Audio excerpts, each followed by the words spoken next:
Okay learners, आगे बढ़ते हैं फर्टिलाइजेशन।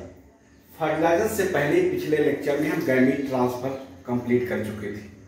गैमीट ट्रांसफर की मीनिंग हुई थी मेल गैमीट्स और फीमेल गैमीट्स एक दूसरे के पास पहुंच चुके थे। इसके बाद पहुंचने के बाद क्या होता है, फर्टिलाइजेशन होता है। फर्टिलाइजेशन में जीवन की महत्वपूर्ण यानी इंपॉर्टेंट घटना है जिसमें मेल और फीमेल गैमेट्स।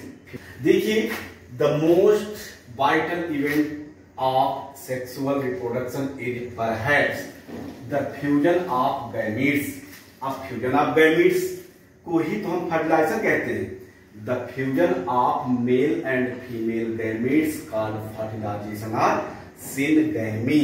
तो सिनगैमी जीवन की सबसे बड़ी और इंपॉर्टेंट इवेंट, जैसा कि हमने यहां लिखा हुआ है, syngamy results in the formation of A diploid zygote. Syngamy से हैप्लॉइड डिप्लॉइड जाइगोट, ये जाइगोट बनना सबसे बड़ी घटना है जीवन की।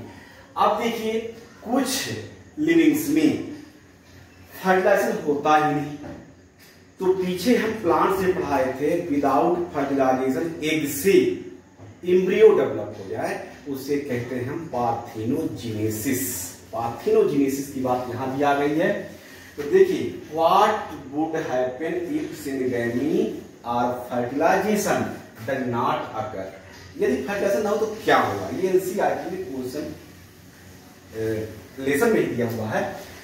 इन some organism like rotifers, honey bees and even some lizards and birds में भी turkey, the female gamete undergoes development to form new organism without fertilization. This phenomenon is called parthenogenesis. अब यहाँ पर पार्थिनोजेनेसिस सेक्सुअली रिप्रोडक्शन नहीं के gametes का fusion नहीं हुआ, वो चला गया एसेक्सुअल रिप्रोडक्शन में चला गया। यानी मियोसिस तो हो गई, मियोसिस के बाद एग का मेल गैमीट यानी स्पर्म से फ्यूजन नहीं हुआ तो वो एसेक्सुअली में चला गया, तो एसेक्सुअली हो गया। तो हनी बीज का जो मेल है वो जो बार बार क्वेश्चन में आता है, वो तो विदाउट फर्टिलाइजेशन एग से डायरेक्ट बनता है। तो यहाँ पर ये देखना है what would happen if syngamy does not occur. तो फिर लिविंग यदि ऐसा बनता है तो क्या कहते हैं अपन, पार्थिनोजेनेसिस, यानी एग से डायरेक्ट डेवलप हो रहा है लिविंग। अब Where does सिनगैमी फर्टिलाइजेशन कहाँ होगा, बॉडी के आउटसाइड होगा या बॉडी के इनसाइड होगा। उसकी बेसिस पर हम दो कैटेगरी में बांटते हैं फर्टिलाइजेशन को, एक्सटर्नल फर्टिलाइजेशन, इंटरनल फर्टिलाइजेशन। तो on the basis of place of syngamy और fertilization it is of two types, external fertilization and internal fertilization. अब एक्सटर्नल फर्टिलाइजेशन इंटरनल फर्टिलाइजेशन में कंपेरिजन कर लेते हैं। तो कंपेरिजन देखते हैं, ये हमने सीरियल नंबर दिया हुआ है, external fertilisation, internal fertilisation. External fertilisation, when fusion of gametes occurs outside the body of an organism is called external fertilization। Body के आउटसाइड में एग और स्पर्म दोनों ही किसी मीडियम में, वाटर में चले जाएं और वहीं पर फर्टिलाइजेशन हो, उसे हम क्या कहते हैं, external fertilisation. Internal fertilisation, when fusion of gametes occurs inside the body। inside the body, female के बॉडी में फर्टिलाइजेशन हो रहा है तो उसे क्या कहते हैं अपन, इंटरनल फर्टिलाइजेशन। सेकंड देखिए, large number of both male and female gametes are release into the surrounding medium, mostly water, in order to enhance chances of syngamy. तो यहां पर देखिए, मेल और फीमेल दोनों गैमीट्स को मैक्सिमम अमाउंट में release करना पड़ता है, लेकिन इंटरनल फर्टिलाइजेशन में द नंबर ऑफ स्पर्म यानी male gametes produce are very large and number of eggs produce are less. Means एक की अपेक्षा स्पर्म को, यानी स्पर्म को मैक्सिमम नंबर में प्रोड्यूस करना पड़ता है इंटरनल फर्टिलाइजेशन वाले ऑर्गेनिज्म में। क्यों ऐसा क्यों हुआ? क्योंकि यहां पर चांसेस सिनगैमी के लिए तभी बनेंगे जब मेल और फीमेल गैमेट्स में से। क्यों?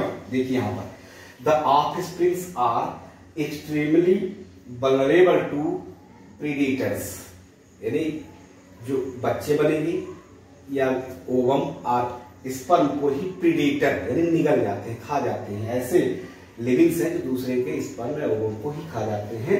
तो ऐसी स्थिति में मैक्सिमम नंबर में ओवम एंड एग को रिलीज करना ही पड़ता है, थ्रेटनिंग देयर सर्वाइवल। अब आगे इधर देखिए इंटरनल फर्टिलाइजेशन में the offspring are well protected comparatively external fertilisation. External fertilisation की अपेक्षा क्या है? अधिक प्रोटेक्टेड है। ये क्वेश्चन बोर्ड में भी, नीट में भी कई बार आ चुका है कि इंटरनल फर्टिलाइजेशन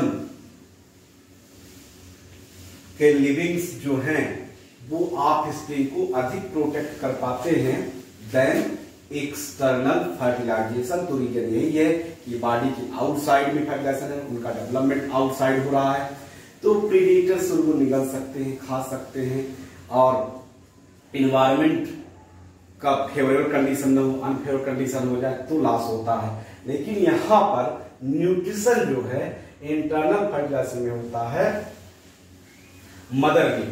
तो मदर में जब होता है तो कोई परेशानी नहीं होती है, कोई दिक्कत नहीं होती है, कोई अनफेवरेबल कंडीशन नहीं आती है जिससे कि ऑफस्प्रिंग को लॉस हो। एग्जाम्पल देखिए हम इसमें, एग्जाम्पल है bony fishes, frogs and majority of algae. इनमें जो है एक्सटर्नल फर्टिलाइजेशन होता है। अब इधर का एग्जाम्पल देखिए internal fertilisation, fungi, bryophytes, pteridophytes, gymnosperm, angiosperm, reptile, birds and mammals humans, ये सभी कैसे हैं?